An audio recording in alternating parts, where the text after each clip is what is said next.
Good morning. Welcome to the County Board meeting. I'd like to ask you to join me in the Pledge of Allegiance and a moment of silence.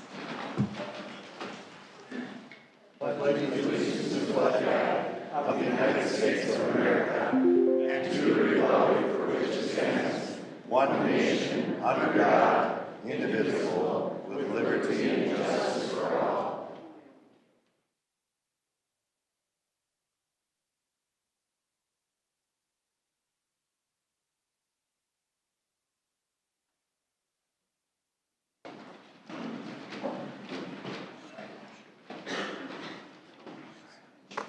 The first item on the agenda is the recognition of Meg Sherman. She's retiring after 26 years.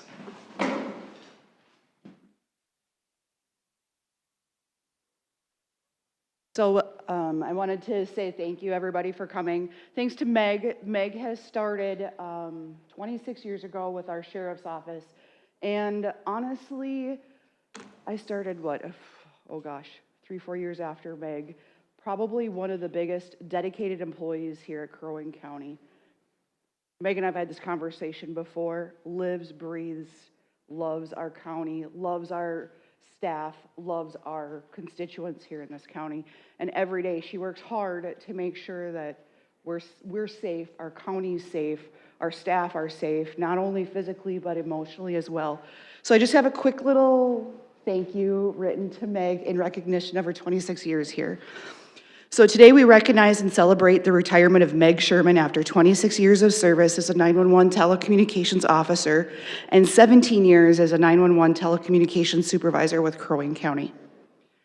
And would you believe, of those 26 years, how many years she's worked night shifts? 26 years she has worked night shift. Right? Extra clap on that one.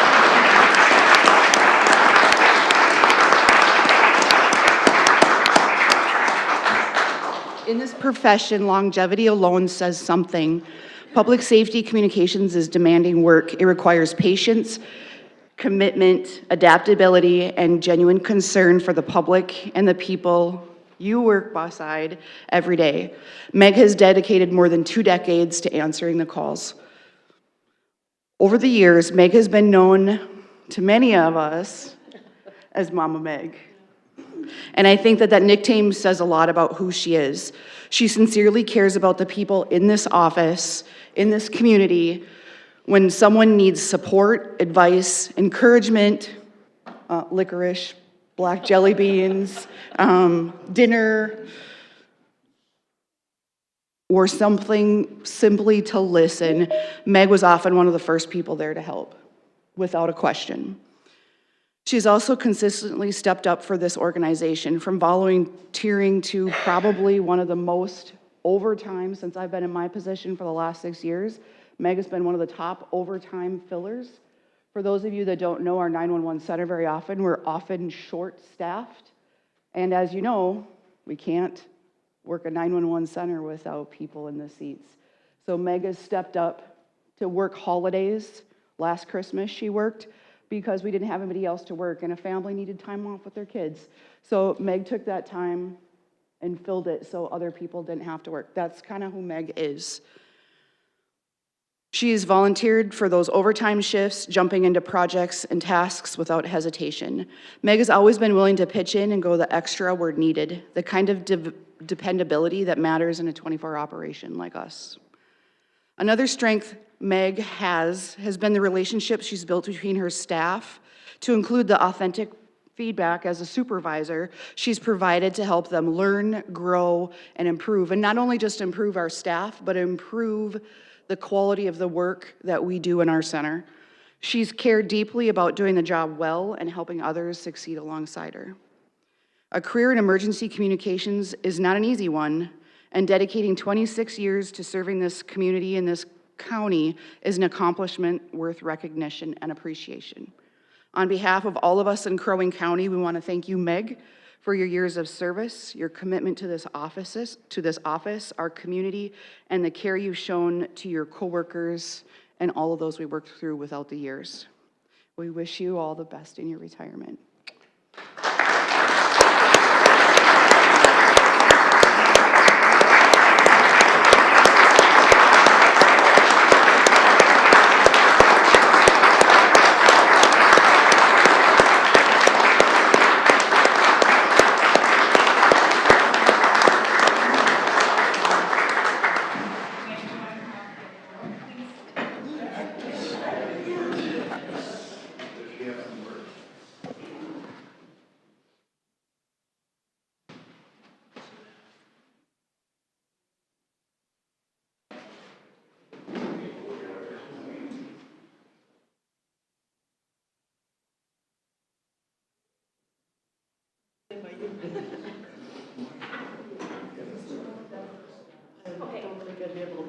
So, FYI, we're gonna do one with you guys, and then we're gonna do one more, so Maggie, you stay tight, okay?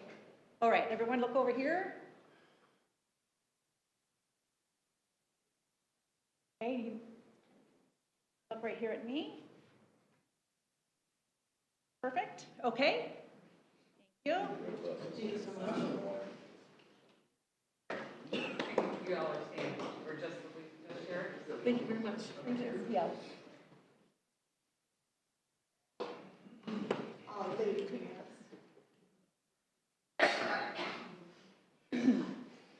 Commissioners, can I ask you not to have a seat yet? You're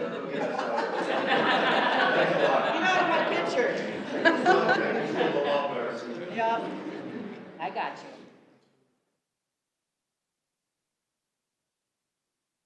Okay, let's finish right here. Okay? Perfect. Everyone good? Okay.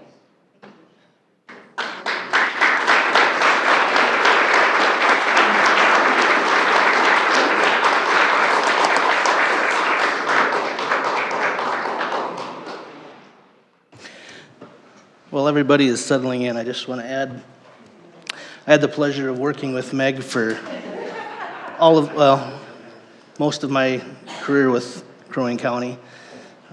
Most people don't realize it, but she actually came to us from St. Joseph's Medical Center, so she's been part of the law enforcement community before she was even part of Crow Wing County. So she was a constant.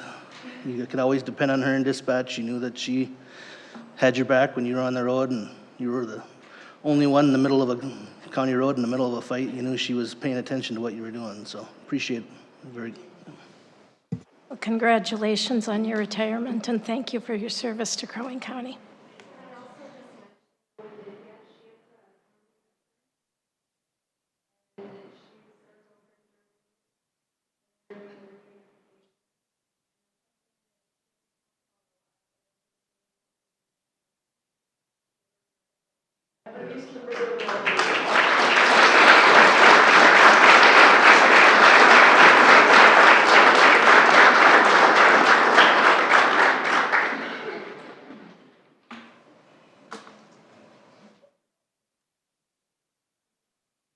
She doesn't want to speak. No. No.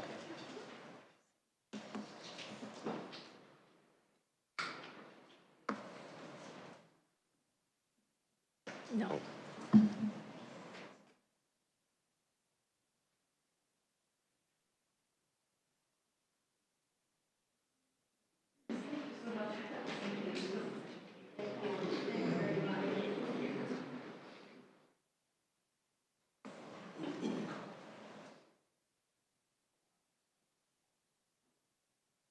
Okay, next on our agenda is open forum.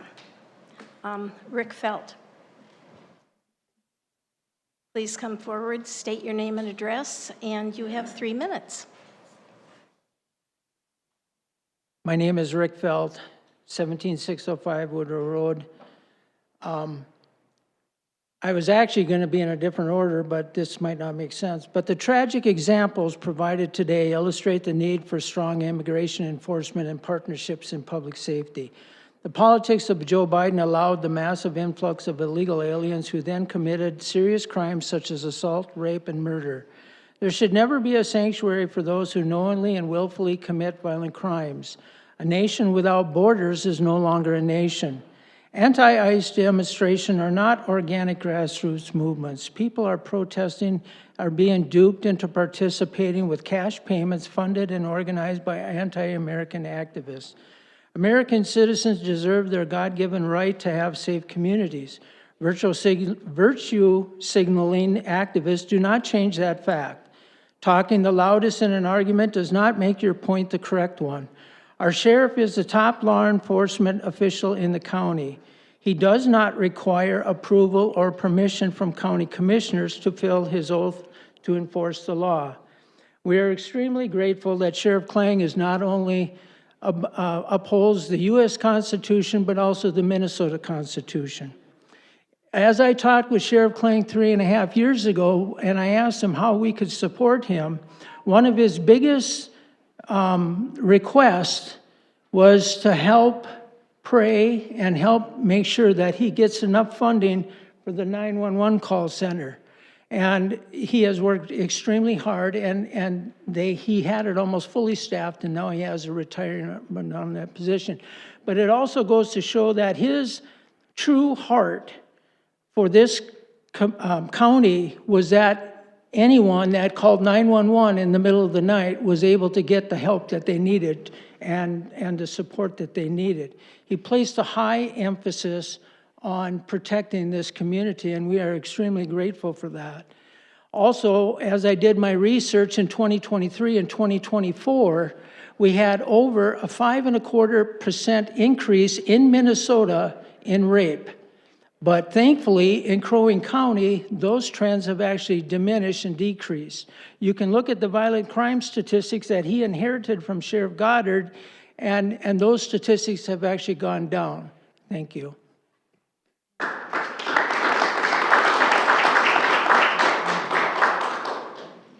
Gail Holmes. Gail Holmes. Gail Holmes.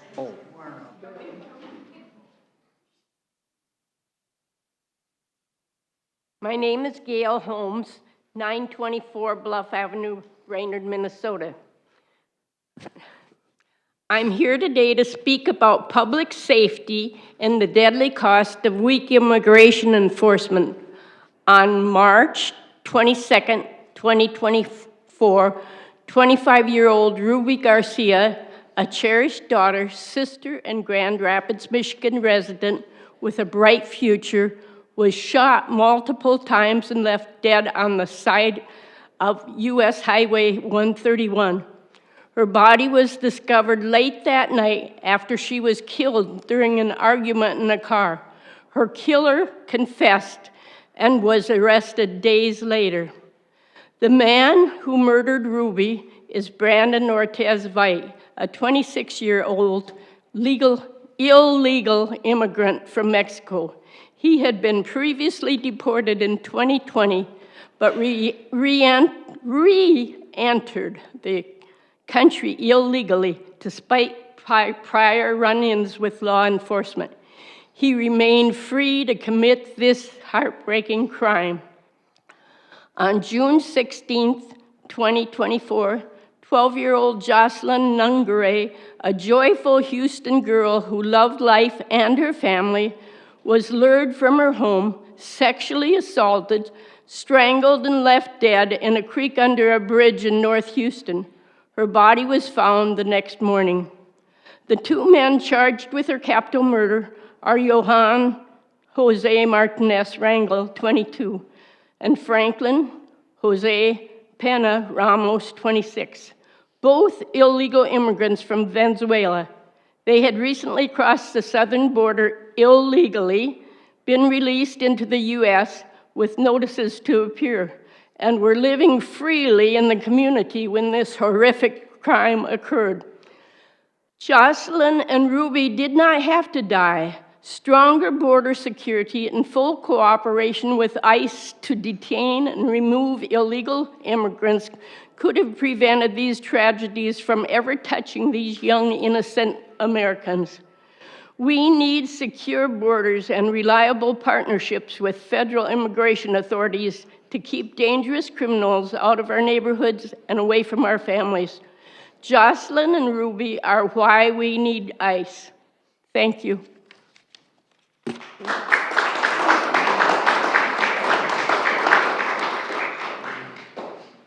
Doug Kern.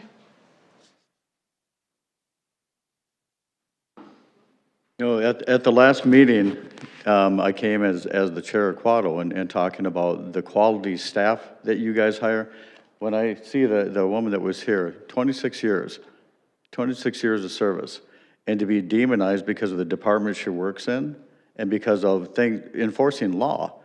You know, yesterday I was having a conversation with, we were having a Memorial Day get-together, and you guys would know the family, every one of you would know the family that I was with.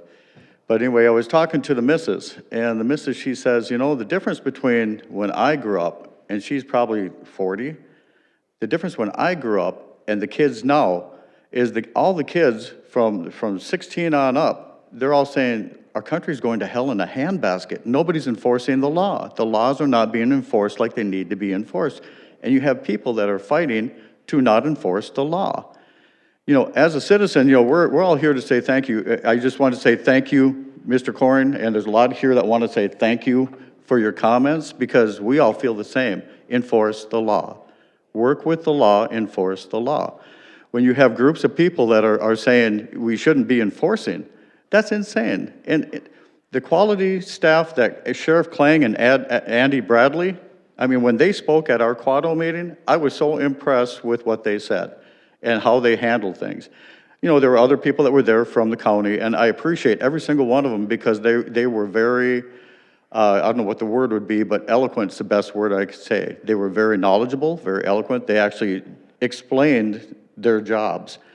When I think of, you know, it just boggles my mind that people don't want to enforce the law. And as a citizen, you know, of not just this county, but of the United States, I appreciate having a board that supports our law enforcement. And I so much appreciate what Eric Klang does. And there's, you know, many of us, we may not be the loudest voices in the room, but we appreciate everything you do. We just want to say thank you. And thank you to Sheriff Klang and his group that he works with. And I just thank you.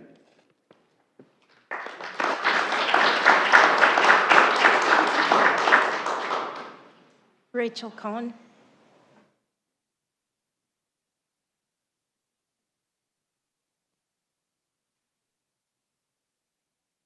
Good morning. I'm Rachel Kahn. I live at 14948 Riverside Drive. The 2020 election of Joe Biden came with severe consequences. One significant consequence was the massive number of illegal immigrants entering the United States, and many of those illegal immigrants were with criminal convictions, rendering our state and country unsafe for all of us, we the people of the United States of America. The beginning of 2025 brought with it a huge need to clean up the mess. So the Trump administration directed the Immigration and Customs Enforcement Division to focus on removing illegal immigrants.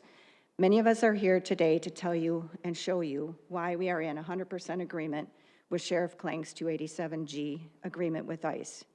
So what you'll hear and see from us only scratches the surface of why we are so grateful Sheriff Klang has prioritized the safety of our community as the chief law enforcement official in Crow Wing County. Thanks.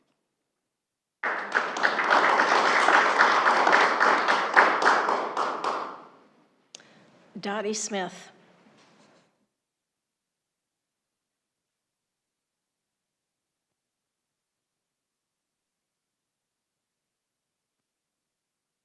Good morning.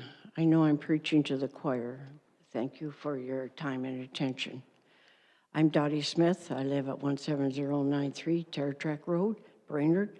I'm here today for the same reason these other people are here, to pay attention to what is going on.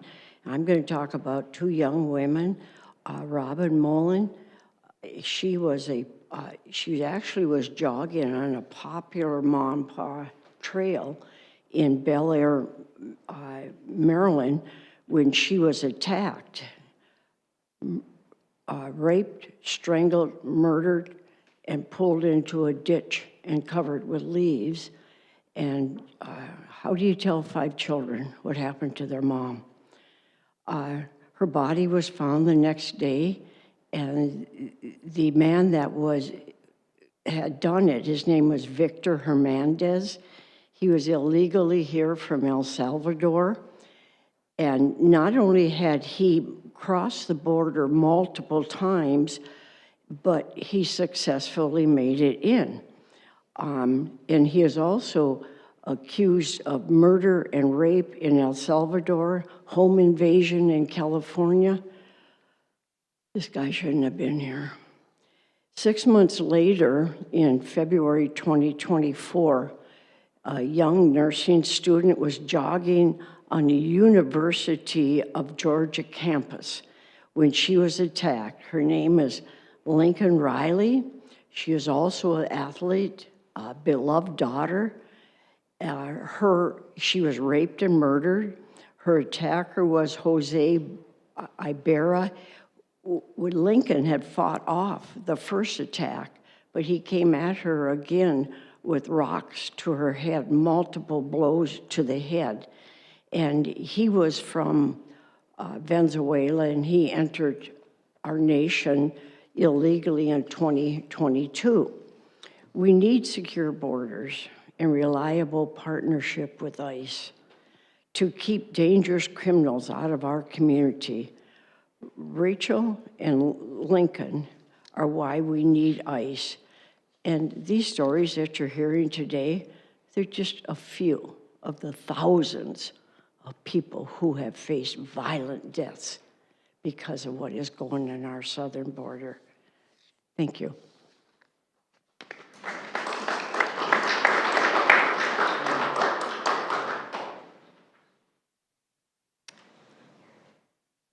Shirley Yeager.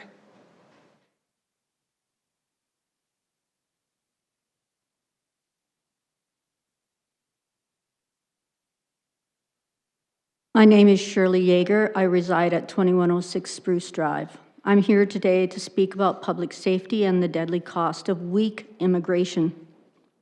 On February 28, 2019, 59-year-old Bambi Larson, a beloved mother, grandmother, and longtime biotech manager, was brutally stabbed to death in her own bedroom in San Jose, California. The man arrested for her murder was Carlos Eduardo Arevalo Carranza, an illegal immigrant from El Salvador with a long criminal record, including prior deportations and multiple convictions. Despite ICE detainers, he remained on the streets in a sanctuary jurisdiction. On December 1st, 2024, 7-year-old Ivory Smith, an innocent second-grade student and beloved daughter, was killed in a horrific drunk driving crash in Harrison County, Texas. The man charged with intoxicated manslaughter is Joel Enrique Gonzalez Chasen, a 41-year-old illegal immigrant from Venezuela with a prior criminal record. Just months earlier, after an arrest for assaulting a family member, an ICE detainer was placed on him, but it was lifted, allowing him to be released back into the community to commit further crime. Closer to home, several Minnesotans have been killed in the last few years by immigrants who had no legal right to be in the United States. Victoria Eileen Harwell was killed in a car accident after being struck by an intoxicated Ecuadorian national. ICE arrested the man, Jermaine Lagari Inga, in May 2024 after Hennepin County refused to honor a detainer and released him twice. Hallie Helgeson, just 18, raised in Montevideo, was killed last year, along with her 19-year-old boyfriend, Brady Heiling, while traveling in Wisconsin.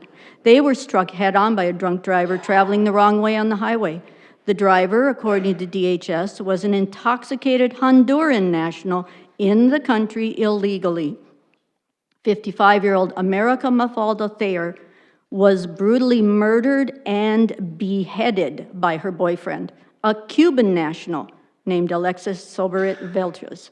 None of these citizens should have died the way they did at the hands of illegal immigrants.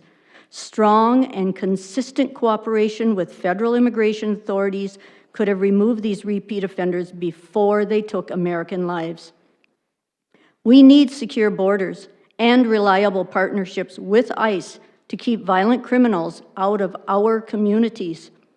I want to commend and thank Sheriff Klang and his staff for the job they are doing in our county, following the rule of law to keep us safe. Thank you, Sheriff Klang.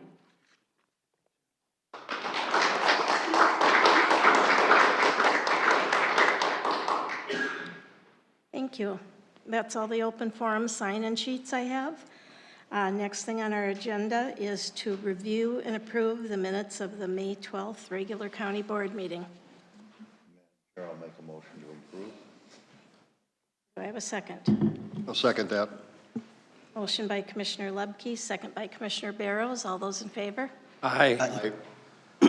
Motion carries. Approval of the May 20th emergency county board minutes. I'll make the motion. Do I have a second? Second. Motion by Commissioner Lee, second by Commissioner Barrows. All in favor? Aye. Opposed? Motion carries. Review and approve the agenda. No changes, Madam Chair. Madam Chair, I'll make the motion to approve the agenda as printed. Second. Motion by Commissioner Barrows, second by Commissioner Coring. All those in favor? Aye. Opposed? Motion carries. Consent agenda. Any discussion? Motion to approve. Motion by Commissioner Coring. Is there a second? I will second that. Second by Commissioner Lubke. All those in favor? Aye. Opposed? Motion carries. Community services.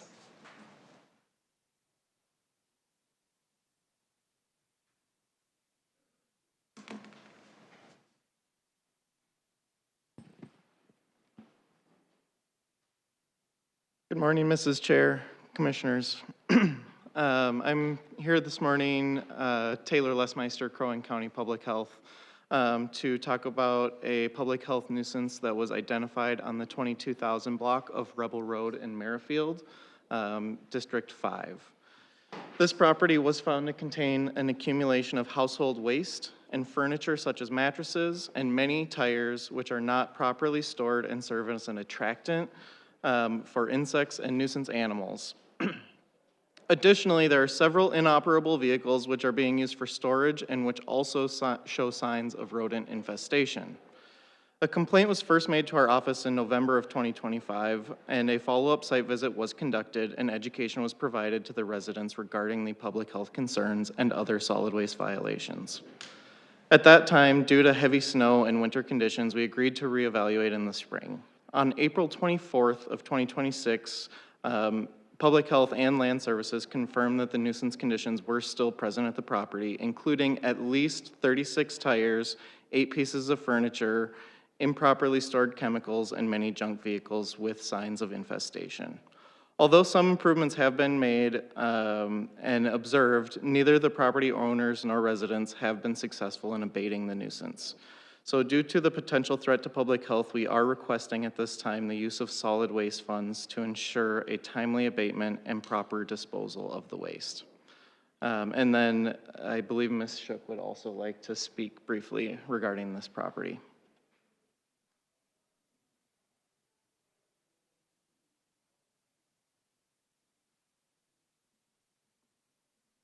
Morning, Madam Chair and County Board members. Morning.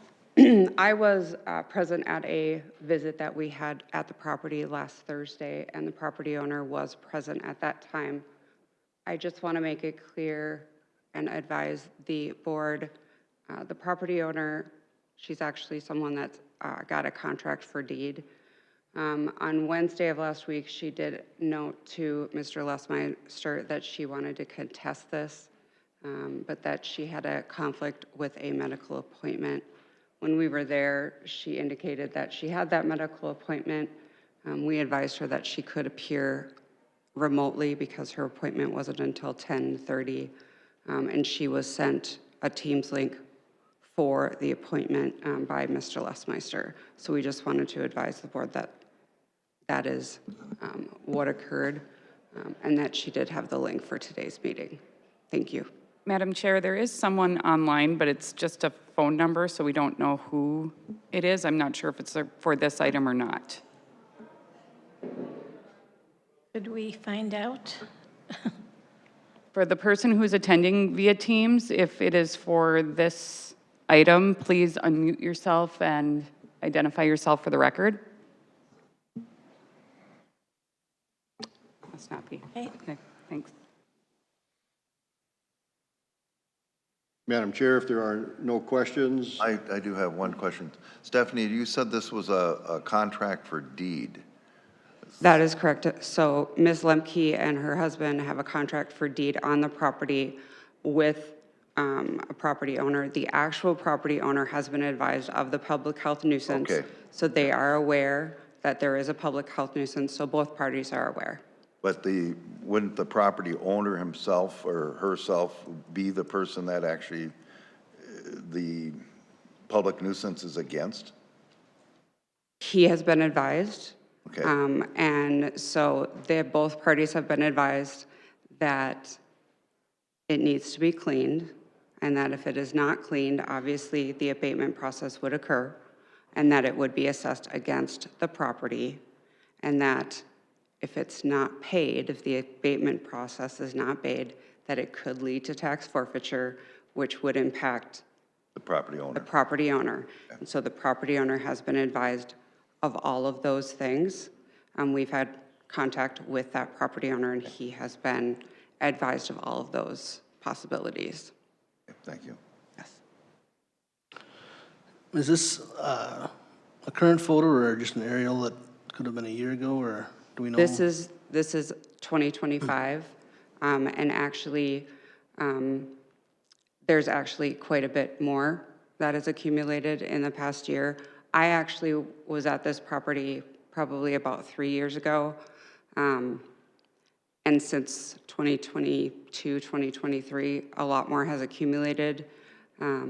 We actually had a public health nuisance down the road from this property, and that property had 2 school buses and a camper on it, and the camper and the 2 school buses went from that property down the road to this property.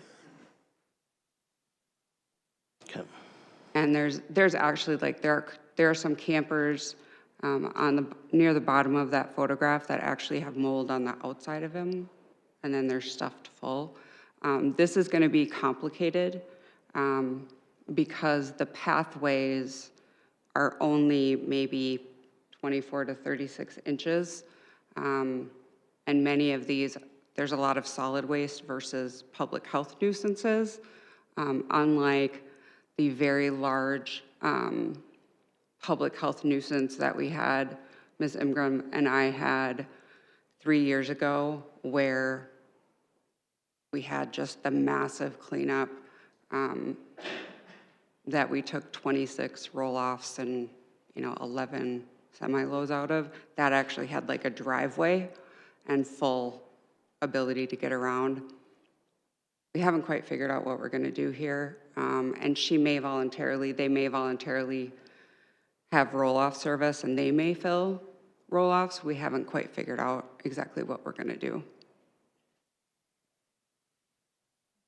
Any other questions? Madam Chair, if there are no other questions, I'll make the motion to use solid waste funds to ensure the timely and appropriate abatement of the condition. Second. Okay, motion by Commissioner Barrows, second by Commissioner Coring. All those in favor? Aye. Opposed? Motion carries. Thank you. Thank you. Thank you. Services?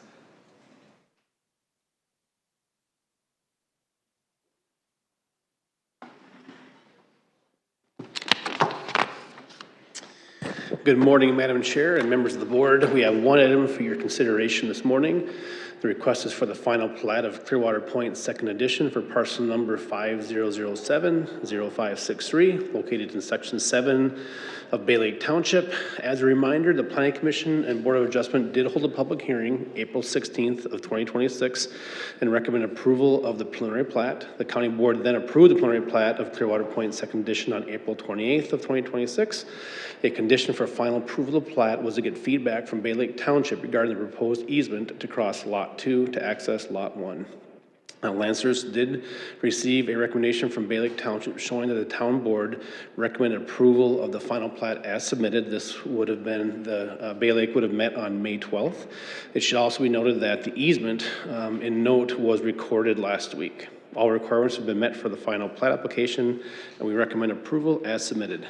I'd be happy to answer any questions. Questions? No, I think the questions that we had about this were addressed and answered, and Bay Lake sounds like they're on board with it too, so I'll make the motion to approve. Second.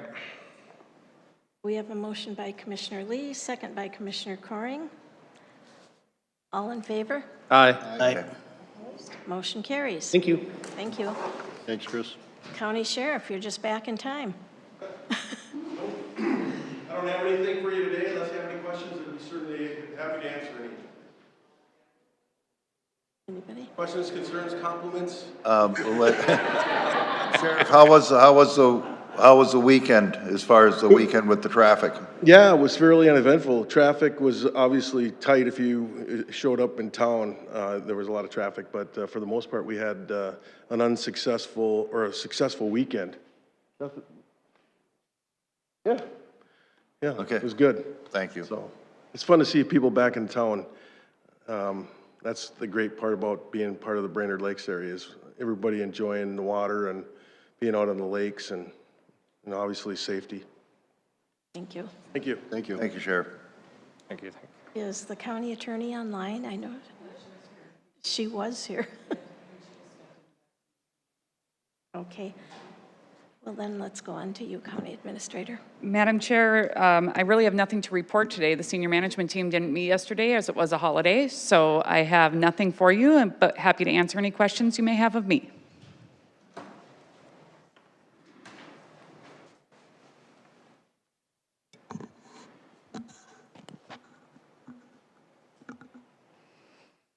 She may have had to step away for a call or something. Any additional business? Madam Chair, I do have a couple items today. On June 5th is National Donut Day. I want to remind everybody out there that the Senior Center has donuts every Thursday. Please buy lots of donuts. It's our biggest fundraiser for the Senior Center. They do great work on behalf of the seniors, so please buy donuts. You can order online. So thank you for that. June 7th is National Cancer Survivors Day, and we should all be happy that we have people that have survived cancer and that hopefully that as we move forward, we can find more cures for different types of cancer. So with that, that'll end my remarks today. Madam Chair, the county attorney's returned. Okay. Good morning, Madam Chair, Commissioners. I don't have anything for you today, but I'd be happy to answer any questions for you. And I apologize for stepping out for a quick phone call. Any questions? Thank you. I have a motion to adjourn. So moved. Second. Motion by Commissioner Barrows, second by Commissioner Coring. All those in favor?